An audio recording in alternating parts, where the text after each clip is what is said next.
The alarm bells rang through the medical station like angry metal birds. Jake Morrison dropped his coffee cup and ran toward the docking bay. His white coat flew behind him as his feet hit the metal floor hard. Other doctors and nurses ran with him, but Jake was faster. He had been doing this job for 10 years, and his body knew what to do before his mind caught up. The docking bay doors were still smoking when Jake got there. A strange ship had crashed through the outer barrier and now sat twisted and broken on the metal floor. The ship looked like it was made of bones and dark metal. Green smoke poured out of cracks in its sides. Jake had never seen anything like it before. Tony Garcia was already there with his tools. The engineer was trying to figure out how to open the ship without making it blow up. His hands moved quickly over strange symbols that glowed on the ship's surface. Katie Walsh stood behind him with a medical kit. Her face was tight with worry. The ship made a sound like dying animals. Then part of it opened like a flower made of metal. Green light spilled out, and with it came a smell that reminded Jake of lightning and old blood. Something moved inside. The dark opening. Jake stepped forward without thinking. His training told him that someone inside needed help, and that was all that mattered. He grabbed a flashlight from Tony and pointed it into the ship. What he saw made his breath stop in his throat. A creature sat slumped in what looked like a pilot's chair. It was tall, even sitting down, and its skin looked like dark green leather. But that was not what made Jake stare. The creature was covered in what looked like armor, but the armor seemed alive. It moved slightly like it was breathing. Lights under its surface pulsed like a heartbeat. Some parts were bright red while others flickered between colors Jake had no names for. The creature's head turned toward the light. Its eyes were large and yellow like a cat's eyes, but there was something human in the way it looked at him. Something that spoke of pain and fear and hope all mixed together. Jake had seen those eyes before in human patients, who were hurt badly, but still fighting to live. The creature tried to speak, but only made a sound like gravel falling. The armor around its chest was cracked and sparking. Each spark made the creature's body jerk like it was being shocked. Jake could see that breathing was hard for it. He moved closer without thinking about danger. The creature was dying, and he was a doctor. Nothing else mattered. Katie grabbed his arm. Her voice was sharp with fear. "Jake, we don't know what that thing is. It could be dangerous." Jake looked at the creature again. Its yellow eyes were getting dim, and the armor's lights were fading. "It's hurt," he said. "That's all I need to know." He stepped into the ship. The air inside felt thick and tasted like metal. The creature watched him come closer, but did not try to move. Jake could see now that part of the armor around its neck was loose and pressing against what might be its throat. Every time the creature tried to breathe, the loose armor piece moved and blocked the air. Jake reached out his hand. He had fixed many things in his life. Broken bones, torn skin, damaged hearts. He could fix this too. The moment his bare fingers touched the armor, everything changed. The armor was warm, like living skin, but also smooth like metal. Under his touch it seemed to calm down. The angry red lights faded to soft blue. The sparking stopped. Most surprising of all, the loose piece that was blocking the creature's breathing moved away from its throat, like it understood what Jake was trying to do. The creature took a deep breath. Its eyes opened wider and looked right into Jake's eyes. When it spoke, its voice was soft and had an accent Jake could not place, but the words were in English. "Be gentle," the creature whispered. "The armor has never felt kindness before." Jake kept his hand on the armor and felt something he had never felt before. It was like touching another person's emotions. The armor was scared and angry and sad all at the same time. But under all those dark feelings, Jake could sense something else, something that felt like hope. Behind him, he heard Katie gasp. Tony was saying something about readings on his instruments that made no sense. But Jake did not move his hand. The creature needed help, and the armor seemed to want him to help. "What's your name?" Jake asked quietly. The creature's lips moved in what might have been a smile. I am Zerathik of the Kethmori. You are the first being from another world who has touched my armor and lived. Jake felt his heart beat faster, but he did not pull his hand away. I'm Jake Morrison. I'm a doctor. Can you tell me where you're hurt? Zerathik closed her eyes for a moment. When she opened them again, they seemed brighter. Many places. But you have already begun to heal the worst wound. The armor and I have been in pain for so long we forgot what peace felt like. Jake looked at his hand still resting on the strange armor. The blue lights under his palm pulsed gently like a calm heartbeat. He realized that he was not just touching armor, he was touching something alive, something that had been hurting for a very long time and was just now remembering how to trust. Jake helped Zerathik out of the broken ship and onto a medical bed in the station's main treatment room. The alien warrior was even taller than he had thought. Standing up, she was almost 7 feet tall and moved with the grace of someone who had spent years learning how to fight. But now she moved carefully, like every step caused pain. The armor covered most of her body, but Jake could see that it was not just metal plates held together with straps. The armor seemed to grow out of her skin in some places and flow over her like a second skin in others. Where the armor was damaged, Jake could see that cutting it would be like cutting living flesh. Katie brought over the medical scanner, but when she pointed it at Zerathik, the machine started making sounds like it was broken. Tony tried 3 different scanners, and they all did the same thing. The armor seemed to confuse every piece of human technology they pointed at it. Your machines cannot read us, Zerathik said. She was lying on the medical bed, but her yellow eyes watched everything Jake and his team did. The armor protects against all forms of scanning. It is one of the first things we learn as children. Jake pulled up a chair next to the bed. Then, you'll have to tell me how to help you. I can't treat what I can't understand. Zerathik was quiet for a long moment. Her hand moved to touch a part of the armor over her heart. No outsider has ever been told about the true nature of Kethmori armor. It is our most sacred secret. I'm not asking for secrets, Jake said. I'm asking how to keep you alive. The alien warrior studied his face. Whatever she saw there seemed to convince her of something. Very well. But first you must understand that what I tell you changes everything between your people and mine. She lifted her hand and placed it over Jake's hand that still rested on her armor. The moment their skin touched, Jake felt that strange connection again. But this time, it was stronger.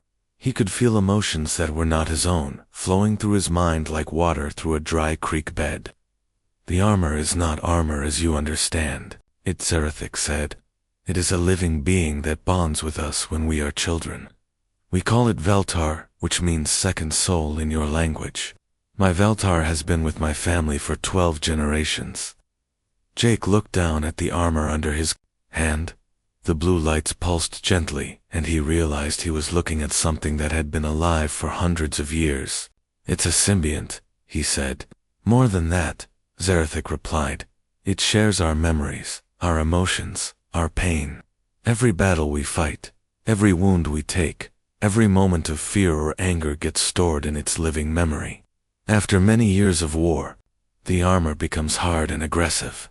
It learns to hate before it learns to trust. Katie stepped closer.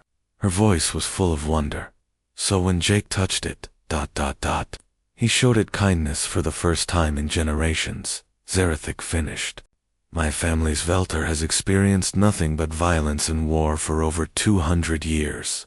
It had forgotten that gentle touch was possible. Jake felt a chill run down his back.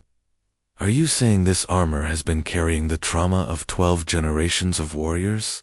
Zerathik nodded. Every Kethmori armor does. It is why we become such fierce fighters. The armor pushes us to be aggressive, to protect itself from more pain. But it is also why so many of our warriors go mad. The weight of all that stored anguish becomes too much to bear. Tony had been listening from across the room. Now he came closer with his instruments beeping softly. The readings I'm getting don't make sense, he said. The armor seems to be changing its structure while we watch. Parts that were damaged are repairing themselves. Jake looked closer and saw that Tony was right. Small cracks in the armor were closing up like healing cuts. The color was changing too, from the angry red it had been in the ship to soft blues and greens that reminded Jake of calm ocean water. Veltar is responding to your touch, Zarathik explained.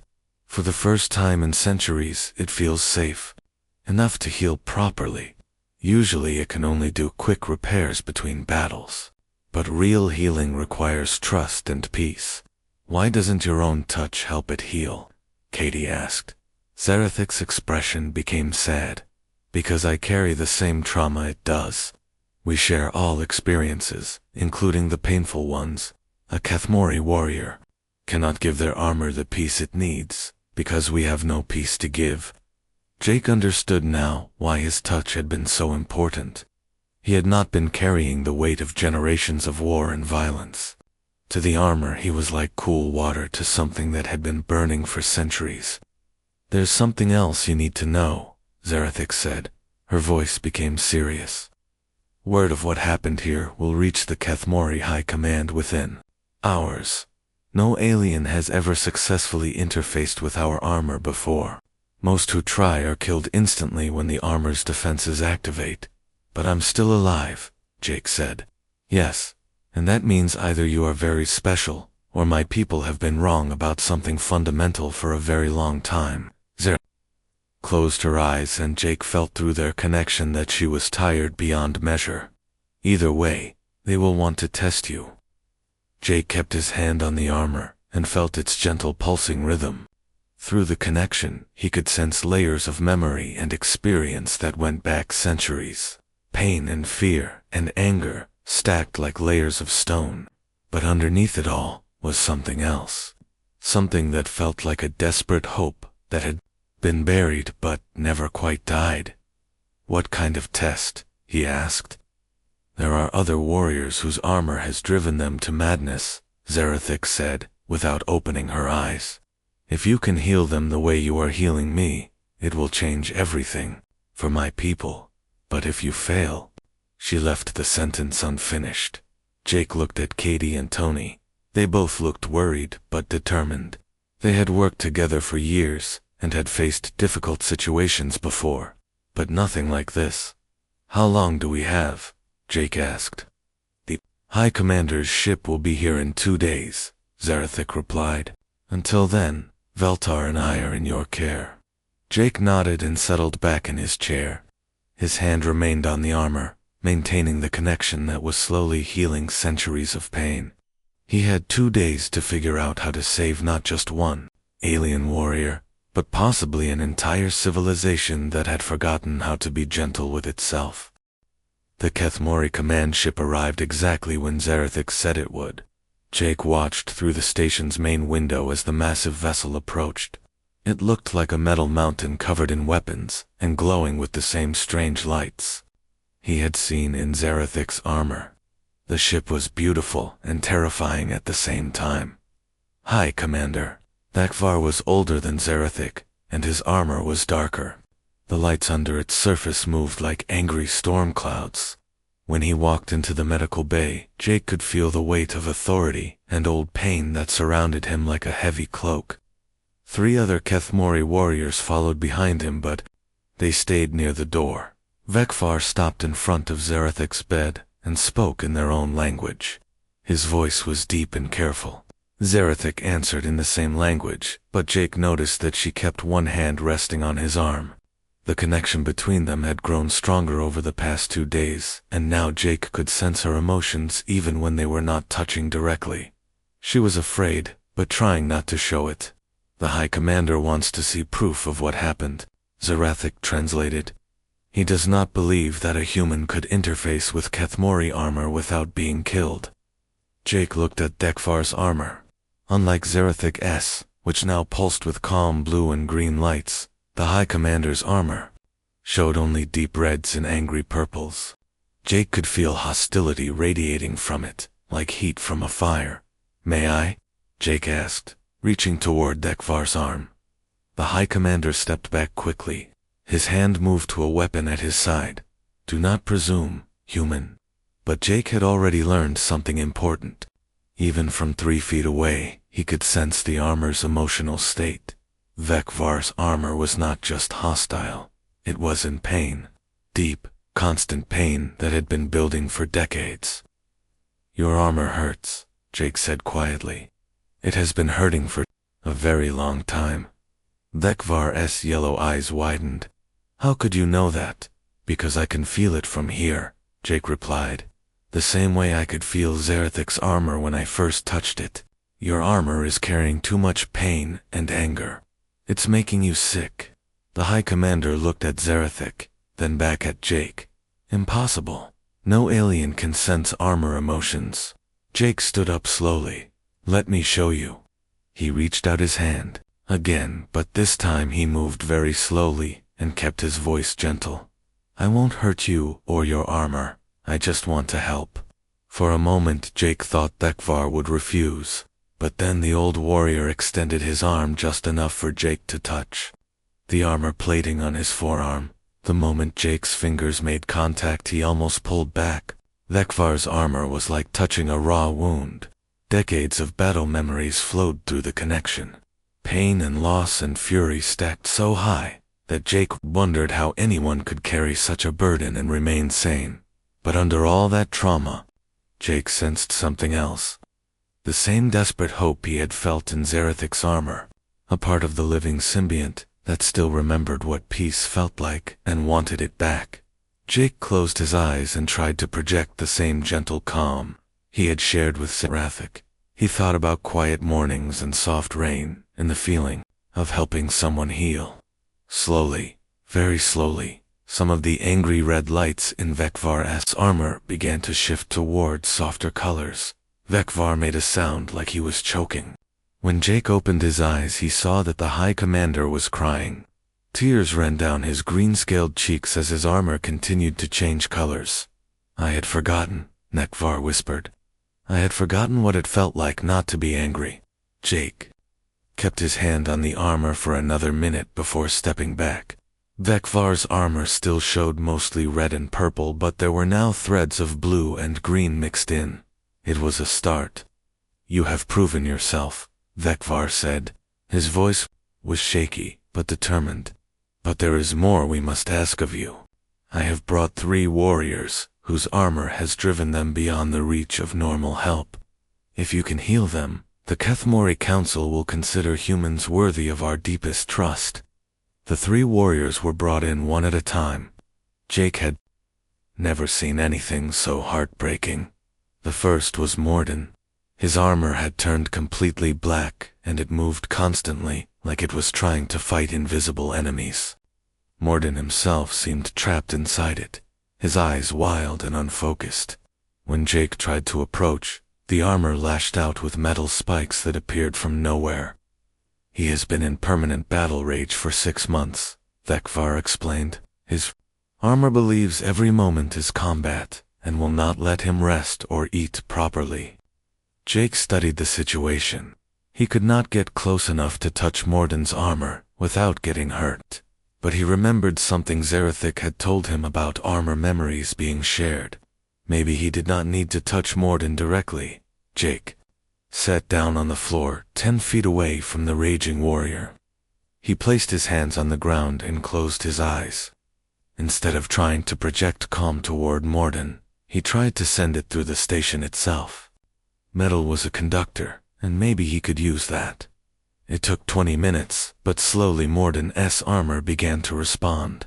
The black color lightened to dark gray, and the constant movement slowed. When Morden finally looked at Jake with clear eyes, he collapsed to his knees and began to sob. The second warrior was Kiranel, a young female whose armor had rejected her after a terrible defeat. Parts of it had actually separated from her body and lay dormant around her like shed snakeskin. She looked smaller and more vulnerable than any Kethmori Jake had seen. This time Jake tried a different approach. Instead of projecting his own calm, he tried to help Kiranel find her own inner peace. He sat beside her and very gently helped her pick up pieces of her separated armor. As each piece reconnected with her body, Jake felt her growing stronger and more whole. The third warrior was the hardest case. Zicteth was ancient, and his armor had become so paranoid that it would not let anyone come within 50 feet of him. The old warrior sat in the center of a circle of his own making, his armor bristling with weapons that tracked every movement in the room. Jake realized that direct contact would be impossible, but he had learned something from the first two healings. The armor responded not just to touch but to genuine emotional connection and understanding. Jake began to talk to Zicteth from across the room. He told stories about his own fears and failures as a doctor. He talked about patients he had lost and mistakes he had made. Slowly, carefully, he shared his own vulnerability. It took hours, but eventually, Zicteth's armor began to lower its defenses. The old warrior had been alone with his pain for so long that he had forgotten other people could understand suffering. When Jake finally was able to cross the room and place his hand on Zicteth's armor, the old warrior smiled for the first time in decades. Vekvar watched all three healings with growing amazement. When it was over, he knelt before Jake in a gesture of deep respect. "You have done something we believed impossible," the High Commander said.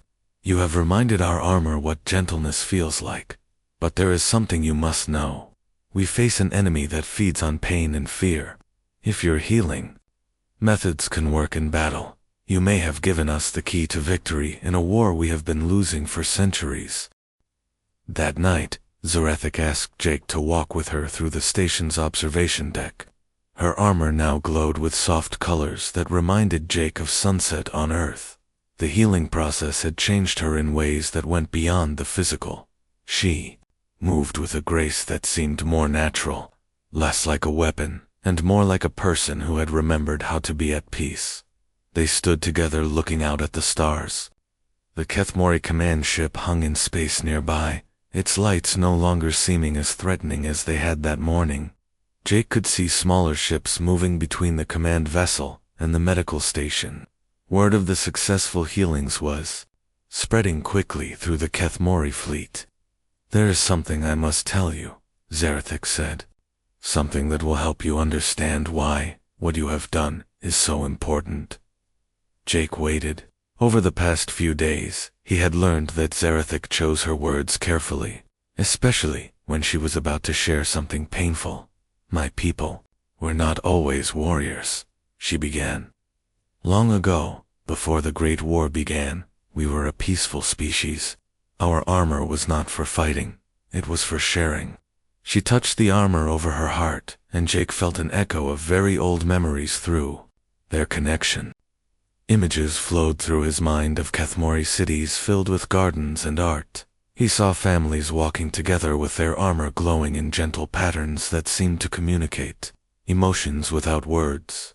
"The armor was designed to help us feel what others felt," Zarethik continued. "A Kethmori, with functioning armor, could sense the emotions of anyone near them. We used this ability to solve conflicts before they started, to share joy when someone was happy, and to provide comfort when someone was in pain." Jake tried to imagine a society where everyone could literally feel what others were feeling. "It must have been very peaceful," he said. "It was, but it also made us vulnerable." Zarethik's armor flickered with darker colors as she remembered, "When the Void Seekers first attacked our worlds, we were helpless against them. They are a species that feeds on fear and despair.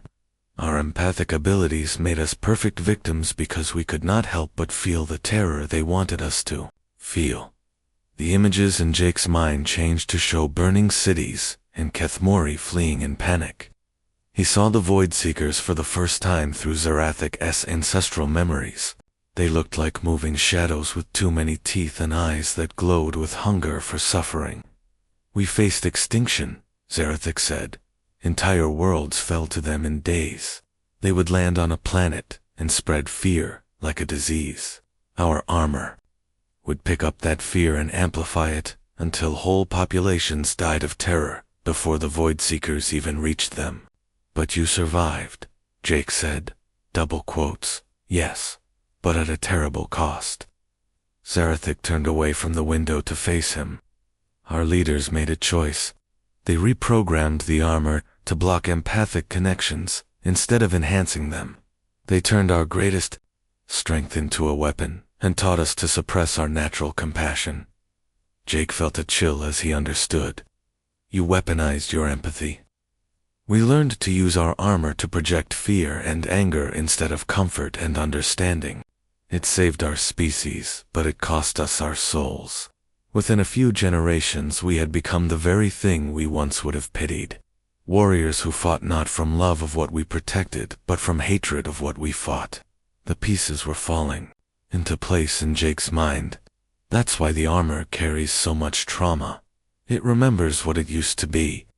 Every Kethmori armor contains the genetic memory of our peaceful past, Zarathik confirmed. Deep inside, they still want to share and connect and heal. But centuries of war have buried those instincts under layers of defensive programming. Jake looked back at the command ship, and when I touched your armor with genuine care, you awakened something that had been sleeping for hundreds of years. You reminded Veltar of its original purpose. Zarathik placed her hand over his. But there is more. The healings you performed today have started something that cannot be stopped. Other armor throughout the fleet are beginning to remember. The empathic connections are slowly coming back online. As if to prove her point, Jake suddenly felt a faint buzzing in the back of his mind. It was similar to the connection he shared with Zarathik, but fainter, and coming from multiple sources. He realized he was sensing the emotions of other Kethmori throughout the station and on the nearby ships. I can feel them, he said in wonder. The network is rebuilding itself, Zarathik explained. For the first time in centuries, Keth armor is beginning to function as it was originally designed. We are starting to feel what others feel again. The implications hit Jake like a physical blow. If your people regain their empathic abilities, we become ourselves again, Zarathik finished. But we also become vulnerable to the Void Seekers once more, unless ... She did not finish the sentence, but Jake understood. Unless they could find a way to use empathy as a strength instead of a weakness. Unless they could learn to fight, not from hatred, but from love of what they were protecting. Your species never lost its compassion, Zarathik said. Humans fight wars, but you still choose to be gentle with those who need healing. You still choose to help strangers, even when it might be dangerous. That is something my people forgot how to do. Jake thought about the 3 warriors he had healed that day. Each healing had required him to open himself up to their pain without letting it destroy him. He had to be strong enough to carry their suffering while still maintaining his own center of calm. Maybe that's what we can teach each other, Jake said. You can show us how to be stronger. We can show you how to stay gentle even when you're being strong. Zarathik smiled and her armor pulsed with warm golden light. That may be our only hope, because the Void Seekers are coming. Our scouts detected their fleet moving toward this sector. They will be here within days. Jake felt his heart beat faster. How many? Enough to destroy everything in this system if we fight them the old way. But if we can learn to fight, as our ancestors did, connected and sharing strength, instead of isolated and driven by rage. She squeezed his hand. We might stand a chance. Through the growing empathic network, Jake could feel the hope and fear of hundreds of Kethmori warriors as they prepared for a battle that would determine not just their survival, but their identity as a species. Some were terrified of opening themselves up to feelings they had suppressed for generations. Others were excited by the possibility of becoming whole again. All of them were looking to Jake and the other humans to show them how to be both strong and gentle at the same time. We better get to work then, Jake said. We don't have much time to remember how to be the people you used to be. The Void Seeker fleet arrived like a spreading stain across the stars. Jake watched from the command center as dozens of dark ships emerged from hyperspace, their hulls seeming to absorb light rather than reflect it. even through the station's thick walls. He could feel something cold and hungry pressing against his mind. Beside him, Zerathik and the other healed Kethmori warriors stood ready for battle. But they looked different now than they had a week ago. Their armor glowed with colors Jake had never seen before, patterns that seemed to pulse in rhythm with their shared heartbeat. The empathic network that had been growing stronger each day now connected every healed warrior in the fleet. "They're trying to broadcast fear," Vekvar reported from his position at the sensor station. "The same technique they used to paralyze our ancestors." Jake could feel it too, a creeping sensation of dread that tried to work its way into his thoughts. But something was different this time. Instead of being overwhelmed by the fear, he felt it being absorbed and shared among all the connected Kethmori. The emotional load was distributed so widely that no single warrior carried enough terror to be paralyzed by it. "It's not working," Zerathik said with amazement. "The network is protecting us." Through the empathic connection, Jake could sense the surprise and confusion of the Void Seekers. For centuries they had relied on projecting fear to weaken their enemies before battle even began. Now they faced opponents who grew stronger by sharing that fear among themselves. The first wave of Void Seeker fighters launched from their capital ships. They moved in patterns designed to maximize psychological impact, swirling and diving in ways that had once driven enemy pilots mad with terror. But the Kethmori squadron that rose to meet them flew differently than their ancestors had. Instead of each pilot fighting alone, they moved as a single organism. When one pilot felt fear, the others shared courage. When one was hurt, the others shared strength. Jake watched through the tactical display as the Kethmori fighters performed maneuvers that should have been impossible. Their movements coordinated by shared emotion rather than radio commands. But the real surprise came when the first Kethmori fighter was damaged and began to fall toward the station. Instead of abandoning the crippled craft, the other fighters formed a protective shell around it. Jake felt through the network as they literally shared their life force with the damaged pilot, their armor systems connecting across space to keep their wounded comrade alive. "They're learning," Katie said from her position at the medical monitoring station. "The armor is remembering abilities it hasn't used in centuries." The battle raged for hours. Wave after wave of Void Seeker fighters crashed against the Kethmori defense. But each attack was met with something the invaders had never encountered before.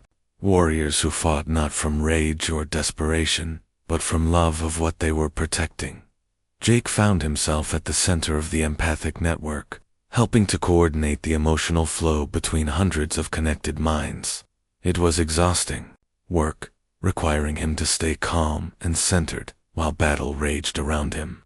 But it was also the most important thing he had ever done. Through the network, he could feel the moment when everything changed. It started with a single Void Seeker pilot, who got too close to the empathic field surrounding the Kethmori fleet.